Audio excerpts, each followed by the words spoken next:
Audiolibros en 15 minutos. Suscríbete al canal y explora un nuevo libro cada día. Sócrates y Platón hicieron preguntas profundas que pusieron en marcha la filosofía. Hace unos 500 años, en la ciudad griega de Atenas, se veía regularmente a un hombre impuro y algo feo deteniendo a extraños en la calle. Se llamaba Sócrates y poseía una de las mentes más brillantes de toda la antigua Grecia.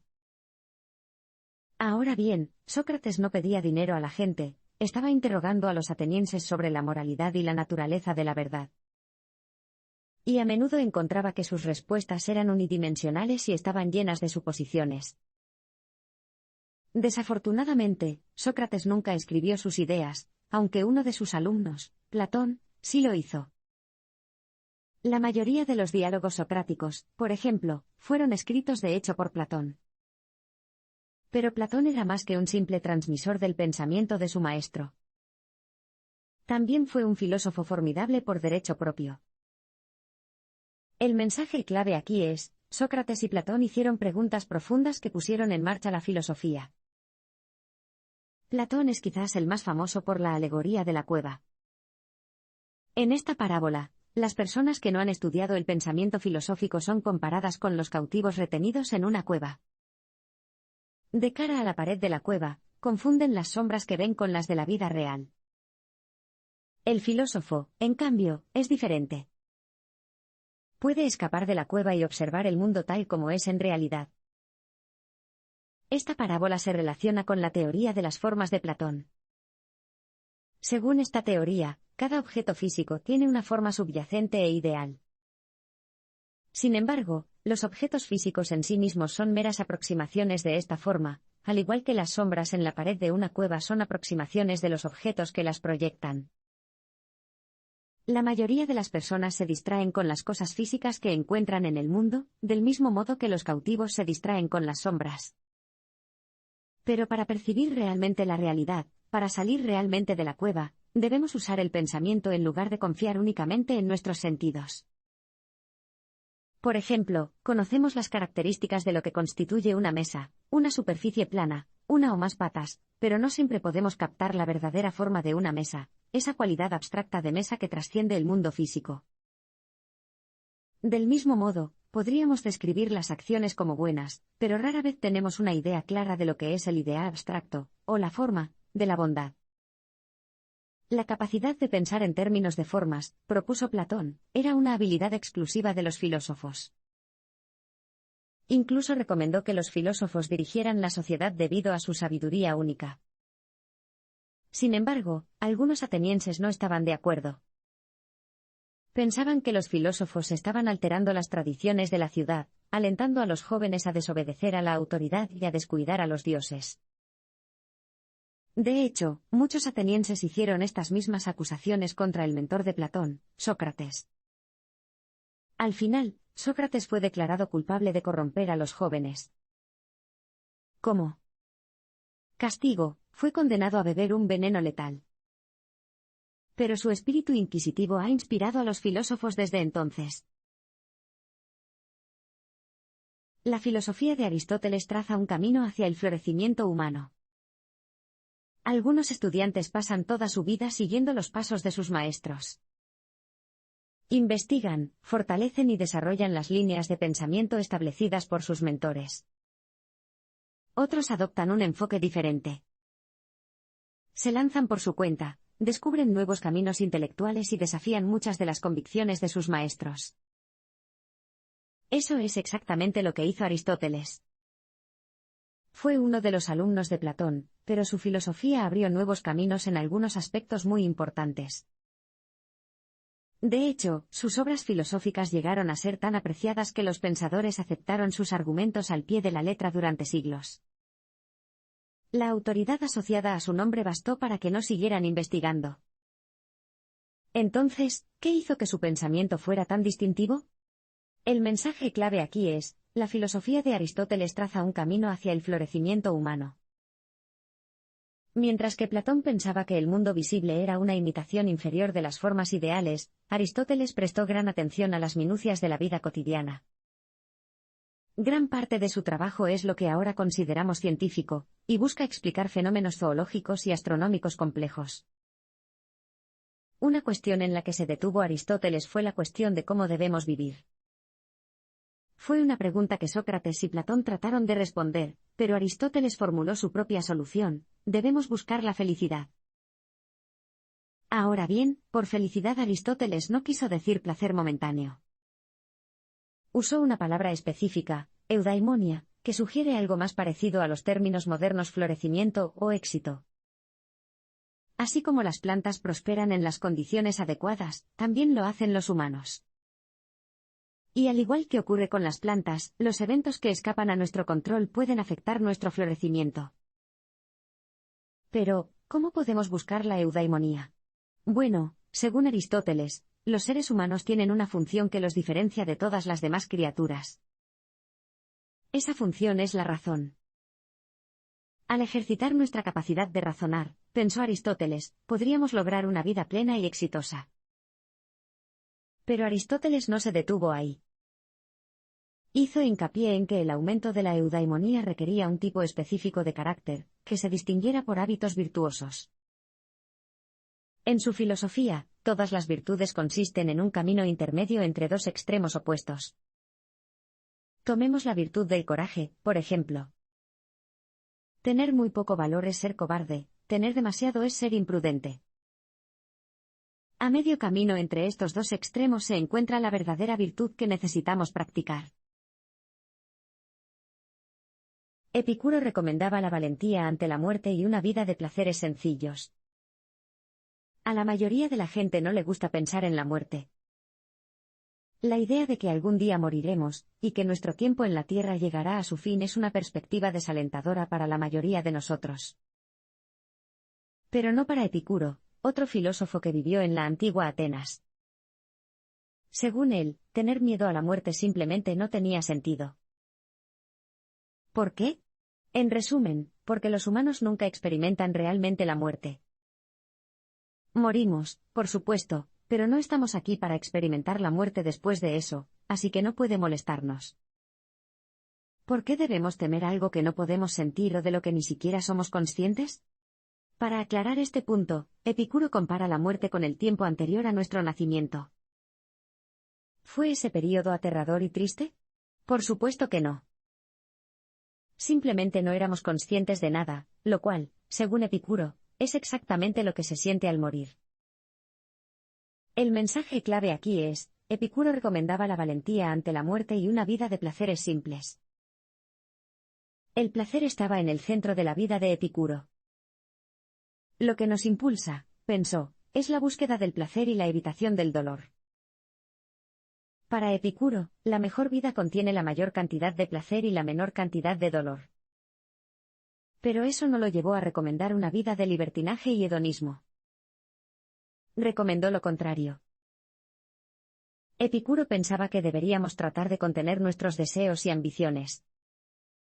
Por eso hizo hincapié en la satisfacción que se puede encontrar en los placeres comunes y sin pretensiones, como la amistad.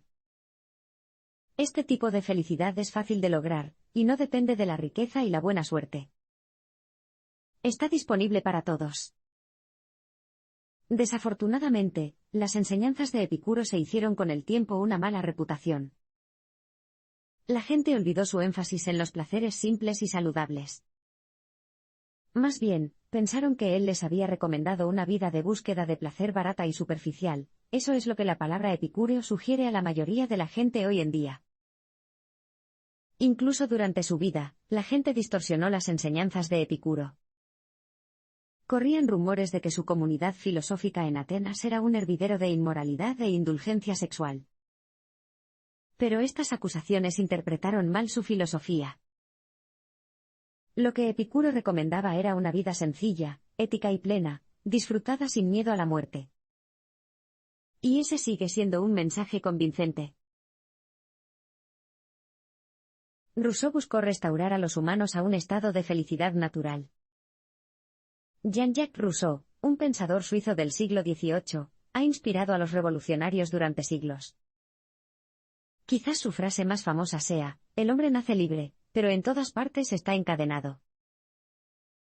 Pero, ¿qué quiso decir Rousseau exactamente con eso? ¿En qué sentido los humanos modernos no son libres? ¿Y hay algo que podamos hacer para liberarnos? Bueno, según Rousseau, las personas son naturalmente libres y buenas. Antes de que surgiera la sociedad, vivíamos según nuestros instintos, en armonía con la naturaleza y con los demás. Pero eso cambió cuando abandonamos nuestro entorno natural y formamos sociedades más grandes. En última instancia, la civilización condujo a la corrupción, y a la explotación de los débiles y los pobres o, en palabras de Rousseau, a las cadenas que frenan a la humanidad. El mensaje clave aquí es, Rousseau buscó restaurar a los humanos a un estado de felicidad natural. La cuestión de cómo deshacer esta corrupción ocupó a Rousseau durante mucho tiempo. En 1762 expuso su solución en una obra conocida como el Contrato Social. En este libro, Rousseau argumentó que la sociedad podría reorganizarse de una manera que permitiera a las personas volver a ser libres y buenas. ¿Cómo? Para responder a esa pregunta, necesitamos examinar uno de los avances filosóficos de Rousseau, la voluntad general. La voluntad general se refiere a lo que sea de interés para toda la comunidad. Si una decisión promueve el bienestar de todos, entonces está de acuerdo con la voluntad general. Si entra en conflicto con el bienestar de todos, entonces va en contra de la voluntad general. Es fácil pensar que la voluntad general es lo mismo que la voluntad de la mayoría, pero es fundamentalmente diferente. Míralo de esta manera, la mayoría podría votar a favor de reducir los impuestos por motivos individuales y egoístas. Esa podría ser la voluntad de la mayoría, pero si perjudica a la comunidad en su conjunto, no puede ser la voluntad general. Rousseau creía que una sociedad en sintonía con la voluntad general era capaz de proporcionar a los seres humanos una verdadera libertad. En lugar de competir entre sí por dinero y estatus, los ciudadanos contribuirían a su comunidad obedeciendo sus leyes y, al mismo tiempo, permanecerían libres. Pero esta filosofía tenía un lado siniestro. Según Rousseau, a veces habría que obligar a los disidentes a obedecer la voluntad general. Según sus propias palabras, se verían obligados a ser libres, lo que se traduce en que se les obligaría a hacer cualquier cosa que beneficie a la comunidad. Después de todo, eso es lo que Rousseau pensaba que era la libertad. Kant creía que nuestras acciones son morales cuando aprobamos las máximas universales que encarnan. Imagina que un día caminas a casa, y te encuentras con un joven muy golpeado. Lo apoyas, le das un poco de agua y llamas a una ambulancia. La mayoría de la gente diría que actuaste moralmente. Pero según el pensador del siglo XVIII Immanuel Kant, puede que no lo hayas hecho. En opinión de Kant, lo que importa no son las acciones de una persona sino el motivo de esas acciones. Por ejemplo, podrías pensar que te has comportado de manera virtuosa si has ayudado por un sentido de compasión. Kant no estaría de acuerdo. En su concepción de la moralidad, el deber, no la piedad, se utiliza para medir la virtud. Según Kant, una buena acción hecha por motivos emocionales no es realmente una buena acción en absoluto. Entonces, ¿cómo actuamos moralmente? El mensaje clave aquí es, Kant creía que nuestras acciones son morales cuando aprobamos las máximas universales que encarnan. Piénsalo de esta manera. Hay momentos en la vida de todos en los que sería ventajoso mentir. Algunos días, por ejemplo, es posible que tengas ganas de decir que estás enfermo, y tomarte un día libre del trabajo cuando estás perfectamente sano. Según Kant, primero debes hacerte una pregunta, ¿sería bueno que todos se comportaran así? En este caso, podrías hacer la pregunta más específica y preguntar, ¿sería bueno que todos mintieran cuando les convenga?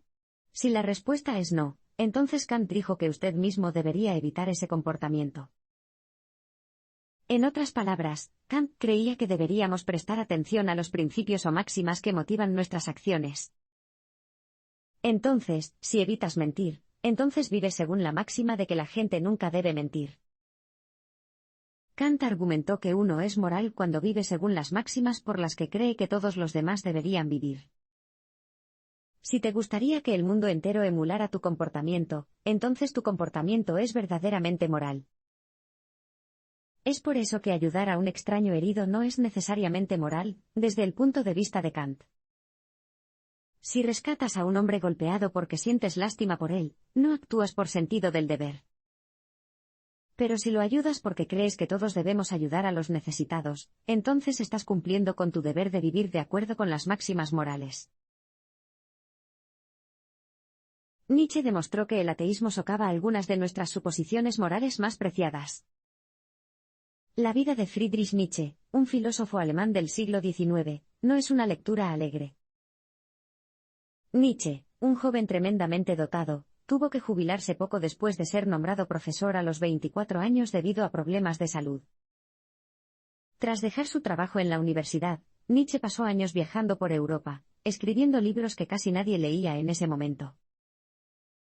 Y aunque su reputación comenzó a mejorar en los últimos años de su vida, Nietzsche nunca llegó a disfrutar de su fama, sufrió un colapso mental total.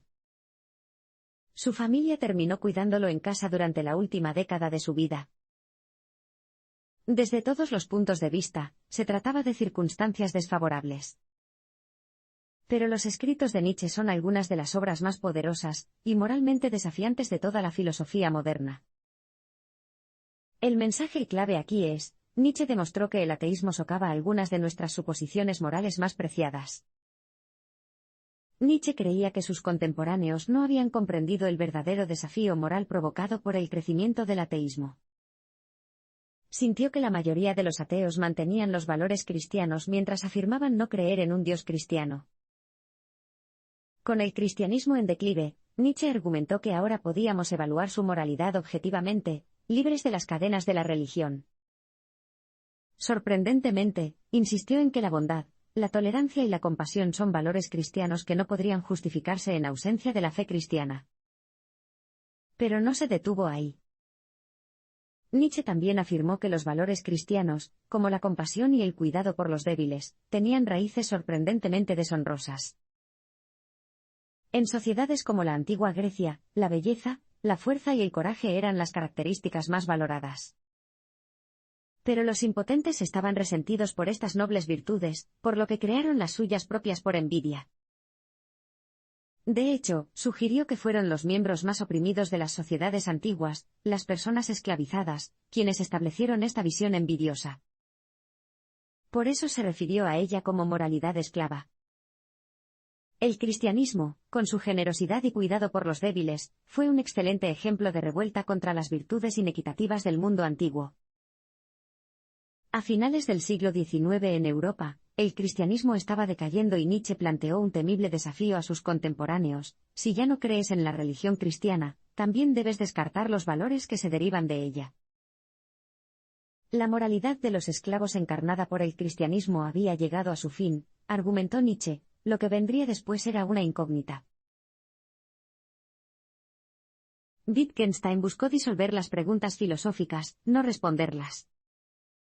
La mayoría de los pensadores tienen una visión bastante elevada de la filosofía. ¿Y por qué no lo harían? Pasan años de sus vidas abordando cuestiones que han desconcertado a otros filósofos durante milenios. Intentan decirnos qué es la verdad, cómo debería ser la sociedad y cómo debemos comportarnos todos. A primera vista, parecen tareas que valen la pena. Pero el filósofo vienés del siglo XX, Ludwig Wittgenstein, era un tipo diferente de pensador. Según él, la mayoría de los problemas filosóficos son en realidad confusiones. Y en lugar de tratar de resolverlos, los filósofos solo necesitan desentrañarse de las redes intelectuales que han tejido. Es una posición única, pero no es de extrañar: Wittgenstein era un hombre único. Entonces, ¿cuáles eran exactamente sus creencias? El mensaje clave aquí es: Wittgenstein buscó disolver las preguntas filosóficas, no responderlas. Según Wittgenstein, muchos problemas filosóficos surgen porque los pensadores se confunden con la forma en que usamos el lenguaje. En lugar de tratar de llegar a algún tipo de concepto subyacente esencial e inmutable como la justicia, la realidad y el bien, Wittgenstein propuso que pensáramos en las palabras y el lenguaje como herramientas para comunicar cosas. Usemos como ejemplo esa pregunta siempre presente: ¿qué es la verdad? Según Wittgenstein, no deberíamos responder a esta pregunta como lo haría normalmente un filósofo, con un relato elaborado y confuso de la verdad con mayúscula. Wittgenstein hizo hincapié en que simplemente debemos prestar atención a la palabra verdad tal como la gente la usa en diversos contextos o, para usar el término de Wittgenstein, en varios juegos de lenguaje. Entonces, para responder a la pregunta de qué es la verdad, todo lo que necesita hacer es señalar la forma en que realmente se usa la palabra verdad. Eso es lo que realmente es la verdad, según Wittgenstein. Una vez que aprendemos a ver los problemas filosóficos de esta manera, muchos de ellos simplemente desaparecen. Después de todo, estábamos creando los problemas nosotros mismos al malinterpretar el lenguaje. Entonces, ¿dónde deja eso a Wittgenstein? ¿Qué hace un filósofo cuando piensa que la mayoría de las cuestiones filosóficas son confusiones insignificantes? Bueno, Wittgenstein se veía a sí mismo como una especie de terapeuta filosófico. Pensó que su trabajo consistía en ayudar a los filósofos a salir de la confusión que creaban. Dijo que la mayoría de los filósofos quedaban atrapados en sus preguntas, como moscas atrapadas en una botella. Lo que pretendía hacer era quitar el corcho y dejarlos salir.